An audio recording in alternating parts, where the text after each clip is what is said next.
Assalamualaikum everyone. My name is Fazan Ali Software Wala and I am a level 1 student at high school Islamabad campus. So we will today I am here with the new co-pilot. So our today's co-pilot topic is on discussion guide 25 minute style. Greet your audience warmly and state today's topic, the water cycle and why is it matters. So let's start. First of all, call the Microsoft co-pilot for some questions.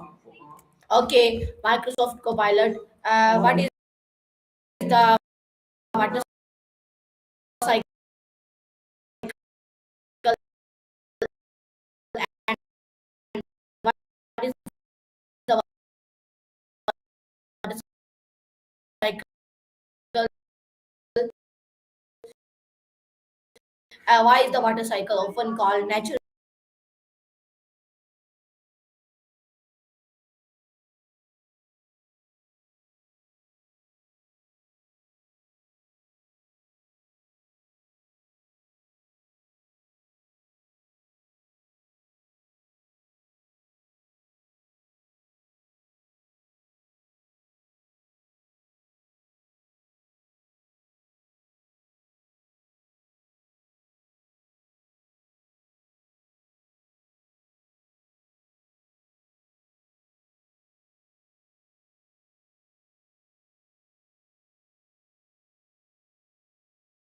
Okay, so co-pilot, give me answer. So I have a question from you. Again, repeat my question. What is the water cycle and why is the water cycle often called nature uh, recycling system? So please give very interesting. I'm waiting for interesting answers. Let's start.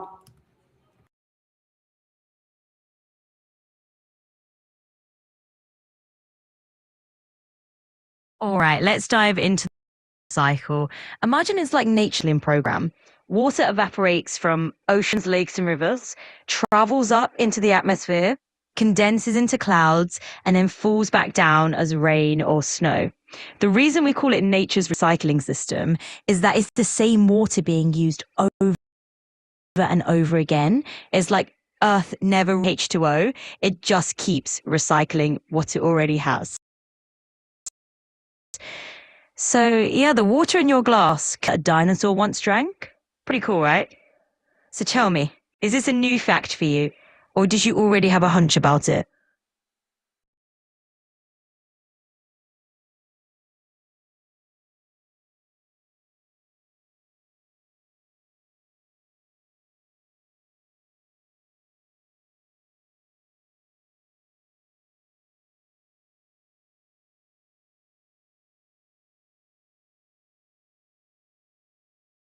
Okay, so my next question from you is what are the main stages of the water cycle and how does evaporation occur? So please give me very interesting answer on this topic. I'm waiting for your interesting answers. Let's start. And very long answer. Absolutely. Let's jump right in. So the water cycle has a few key stages. You've got evaporation, where water turns into vapor, where that vapor cools and turns back into liquid to form clouds. And then precipitation, which is when the clouds get heavy and the water falls back to earth as rain or snow. Now, about evaporation, it happens when the sun heats up water in rivers, lakes, or oceans and turns it into vapor. Think of it like the sun giving water a little nudge to go up and join the cloud box. So does that make the whole process a bit clearer for you?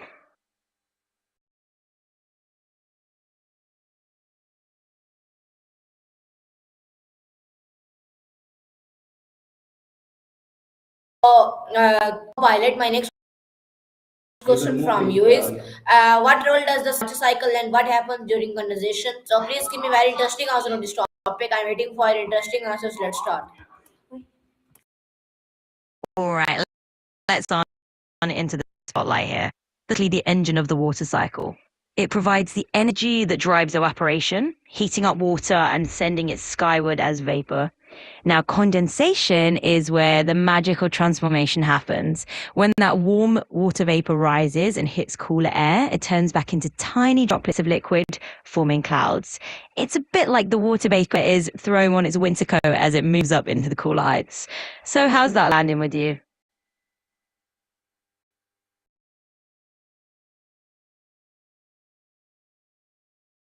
Okay, so co-pilot, my next question from you is how do clouds form? What is precipitation and what are the different from precipitations? And what does collection mean in the water cycle? So please give me very interesting answer on this topic. I'm waiting for an interesting answer and very long answers. Let's start.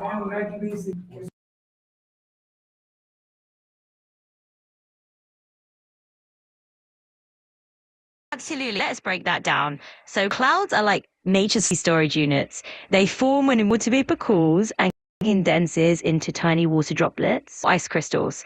When they get too hairy with all those droplets, it's time for precipitation, which is just a fancy word for anything falling out of those clouds. And collection is the grand finale where all that water gathers back into oceans, rivers, and lakes. Restart the whole cycle again. So, which part of the water cycle do you find the most fascinating so far?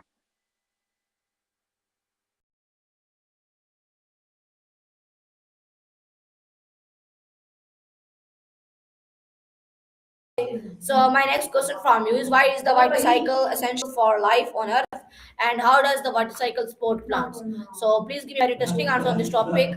I'm waiting for your interesting answer and long answers. Let's start. Absolutely, let's dive into this. A water cycle is basically Earth's life support system. It keeps all living things hydrated and distributes water around the planet. For plants, it's a game changer. Rain from the water cycle nourishes the soil, letting plants grow and produce oxygen, food, and habitats for other creatures. Without the water cycle, we'd pretty much be living on a barren rock. So tell me, how much of this did you already know?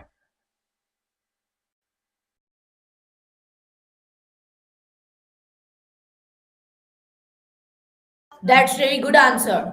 So my next question from you is why do animals depend on the water cycles, and how does the water cycle provide fresh drinking water? So please give me very interesting answer on this topic. I'm waiting for your interesting answer and long answers. Let's start. Animals and the water cycle are like best friends. They can't do without each other. The water cycle provides fresh drinking water that animals rely on to survive. When it rains, that water fills rivers, lakes, and streams, creating natural water sources. Plus, plants that grow thanks to the water cycle provide food and shelter for animals. So it's a whole interconnected web of life. What do you think? Does that make sense?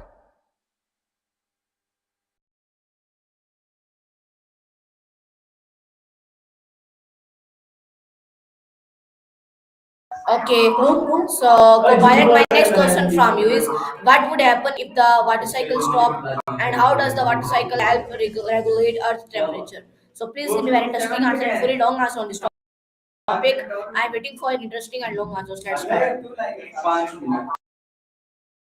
Oh, if the water cycle just break, we'd be in a pretty dire situation. Without it, there'd be no fresh water coming in, droughts, failing crops, and thirsty animals. It would be like someone hit the pause button on life.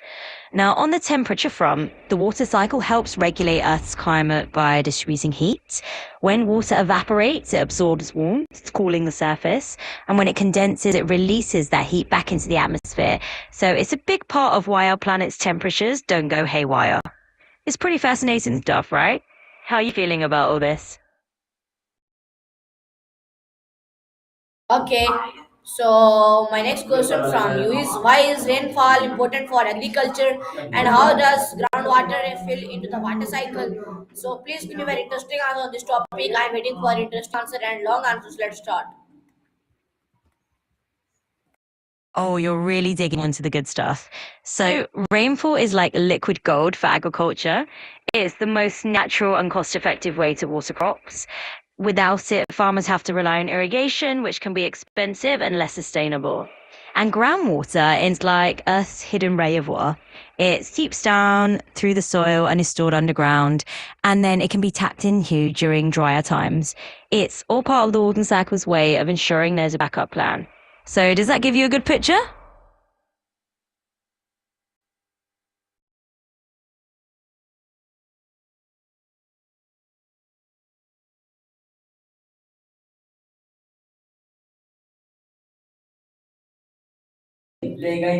So my next question from you is, why is fresh water limited on Earth, and how does the water cycle connect oceans, land, and atmosphere?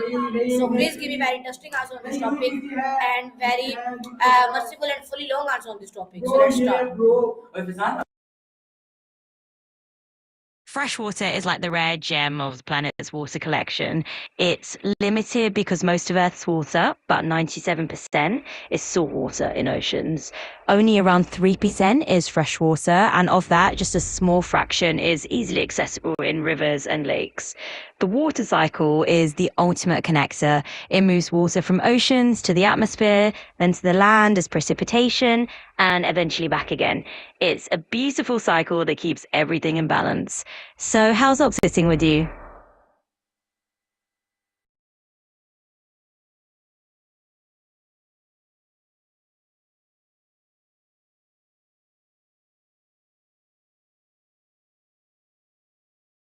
Okay. So my next question from you is, what cases droughts, what cases floods? So please give me very interesting answer and very long answer on this topic. I'm waiting for a long answer. So let's start. Absolutely, let's dive into it. So droughts are basically prolonged periods of abnormally low rainfall. They're caused by a mix of factors like existing weather patterns, high temperatures, and sometimes human activities such as overuse of water resources. On the other hand, floods happen when there's too much water in one place, usually due to heavy rainfall, rapid snowmelt, or storms. It's like the water cycle turning the taps on full blast. Both extremes remind us just how vital and sometimes unpredictable the water cycle can be. So, what are your thoughts on that?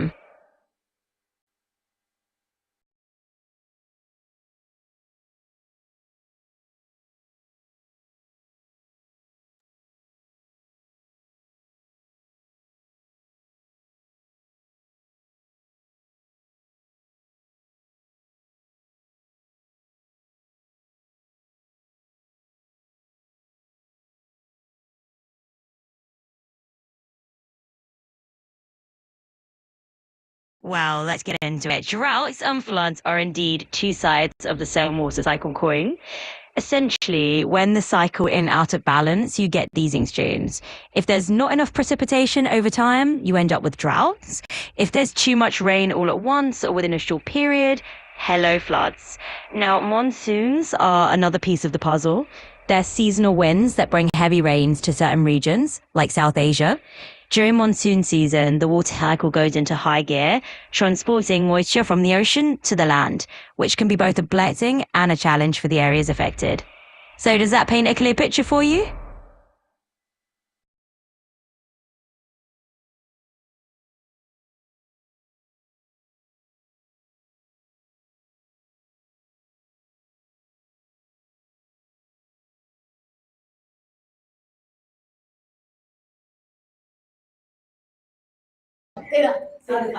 Okay, so my next question from you is, how does melting ice affect the water cycle, and what is the direct reflection? So please give me very interesting answer on this topic. I'm waiting for a long answer. So let's start. Absolutely. Melting ice is like the water cycle's plot twist. It changes the game. When ice melts, especially from glaciers and polar ice caps, it feeds extra fresh water into the oceans and rivers. This can raise sea levels and also in currents, which in turn can shift weather patterns. It's all interconnected. Melting ice adds more water to the system, potentially leading to more extreme rainfall, or in some cases, contributing to droughts in other areas. It's a fascinating and sometimes concerning effect of our warming planet. So, what's your take on that?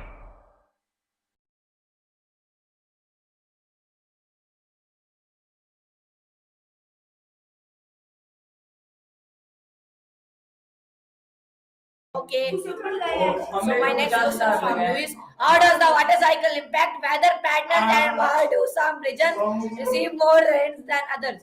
So please give very interesting answer and fully long answer on this topic. So let's start. Well, think of the water cycle as the grand conductor of the weather orchestra. It's constantly moving moisture around the planet, which is why some places get drenched while others stay pretty dry. Regions near the equator often get more rain because the sun heats the surface, causing warm air to rise and then drop loads of rain as it cools. Meanwhile, places far from oceans or in the rain shadow of mountains might get less rain because the moisture just doesn't reach them as easily. It's all a delicate balancing act of wind, temperature, and geography. What do you make of that?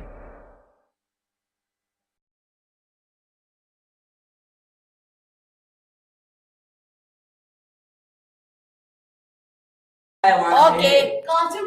So my next question from you is, how does urbanization affect water collection, and how does the water cycle influence ecosystems? So please give me very interesting answer on this topic. I'm waiting for your long answers. Let's start. Urbanization definitely throws a wrench into the water cycle's natural rhythm. When cities expand, we cover up a lot of soil with concrete and asphalt, which means less water seeps into the ground. Instead, rainwater runs off quickly into drains, which can lead to more flooding and less groundwater recharge. And ecosystems, they're like the water cycle's dance partners. Wetlands, forests, and rivers all rely on a steady flow of water to thrive. Change the water cycle and you change these ecosystems, sometimes in ways that are hard to reverse. It's all connected, really. What do you think about that?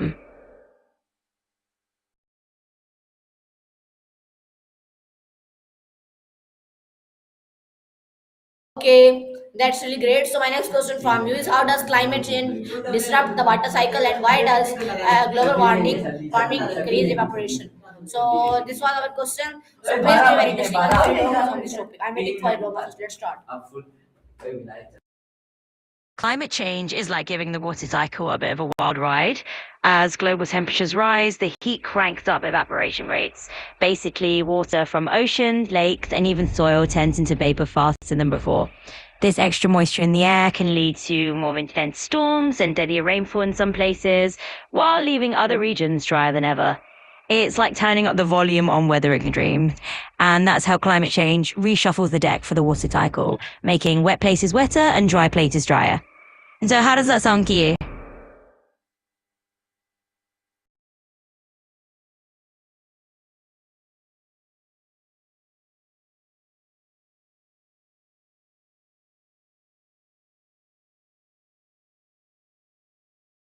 Okay, so co-pilot, my next question from you is, how does deforestation affect rainfall, and how does pollution impact the water cycle? So this was my question. Please give me very interesting and fully long answer on this topic. So let's start.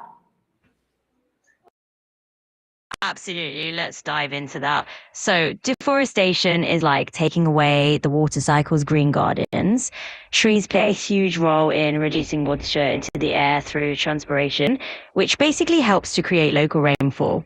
When we cut down forests, we lose that natural moisture pump, and that can lead to less rainfall and even dry conditions. Now, for pollution, it's like adding a few unwelcome ingredients into the mix. Pollutants can contaminate water sources and even affect cloud formation, which in turn can alter rainfall patterns and the overall balance of the water cycle. So it's all interconnected. When we met with forests and clean water, we're essentially tweaking the water cycle's natural rhythm. So how does that resonate with you?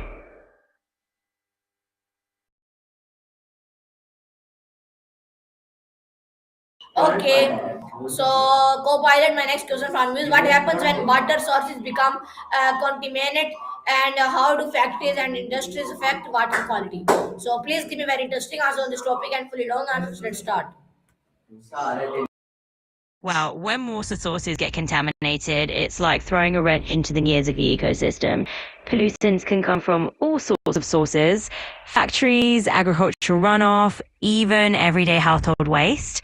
And once these pollutants get into rivers, lakes, or groundwater, they can harm both wildlife and human communities that rely on that water. Industries and factories involve a big impact by releasing chemicals or heavy metals into the water supply if proper safeguards aren't in place. This can lead to poor water quality, which affects everything from drinking water safety to the health of fish and plants. It's a ripple effect that touches the entire ecosystem, reminding us how vital clean water is. So what's your take on all of that?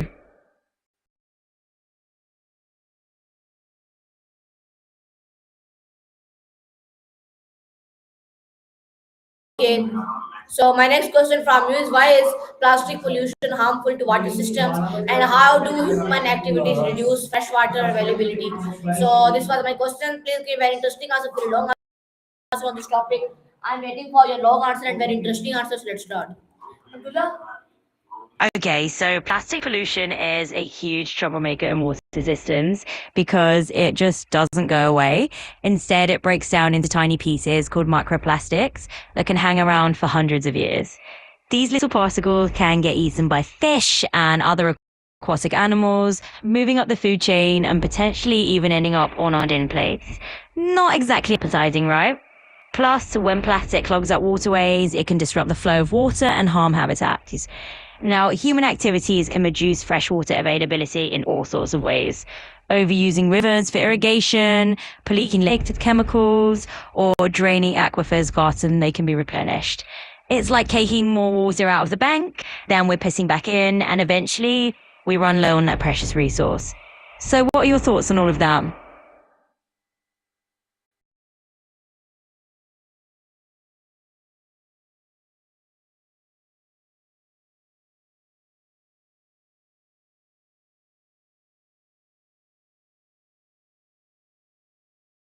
Okay, so my next question from you is, what role do humans play in protecting the water cycle, and how can planting trees help the water cycle? So please give me an interesting answer on this topic. I'm waiting for a long answer. So let's start. Humans are definitely the main characters when it comes to protecting the water cycle. Every little action we take to conserve water, reduce pollution, or restore natural habitats adds up. For example, being mindful of how we use water at home, like fixing leaks or using water efficient appliances, and help keep the cycle balanced. And planting trees? They're like water cycle's best friends. Trees help you to regulate the water cycle by absorbing rainfall, reducing soil erosion, and releasing water vapor back into the air, which can encourage more local rainfall. So every tree we plant is like adding a little more turbidity to the whole system. What do you think about that?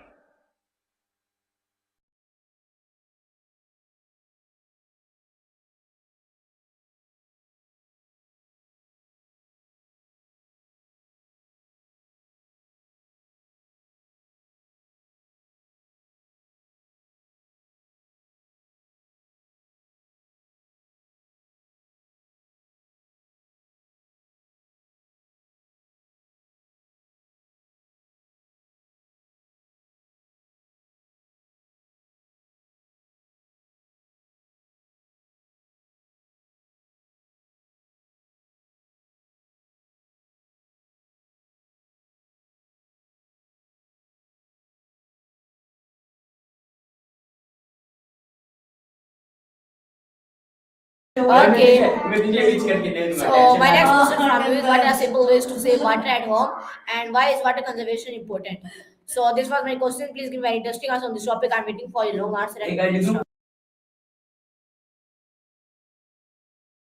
I'm glad you found that helpful. It's always great to know that a small action, like planting a tree, can make such a big difference for the planet. So if you're ever thinking about getting your hands dirty, just remember you're giving the water cycle a little boost. Anything else on your mind?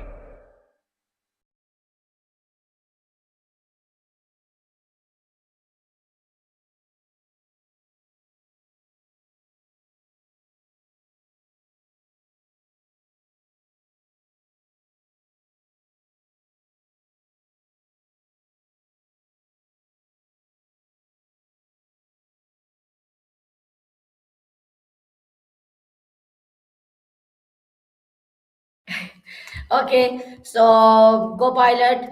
Okay, Copilot. My next question from you is, how can school help promote water conservation, and how does saving water help future generations? So please give me a very interesting answer on this topic. I am waiting for a long answer. Let's start. Of course, when it comes to protecting the water cycle, humans really do have a starting role. Think of it as us being the caretakers of a very delicate, very cool piece of machinery. Every time we choose to conserve water, curb pollution, or restore natural areas, we're basically fine-tuning that machine. And planting trees is an easy but powerful way to do that. Think of it as giving the water cycle a helping hand, one leafy friend at a time. So go ahead and be that eco hero in whatever small ways you can. Anything else you want to explore?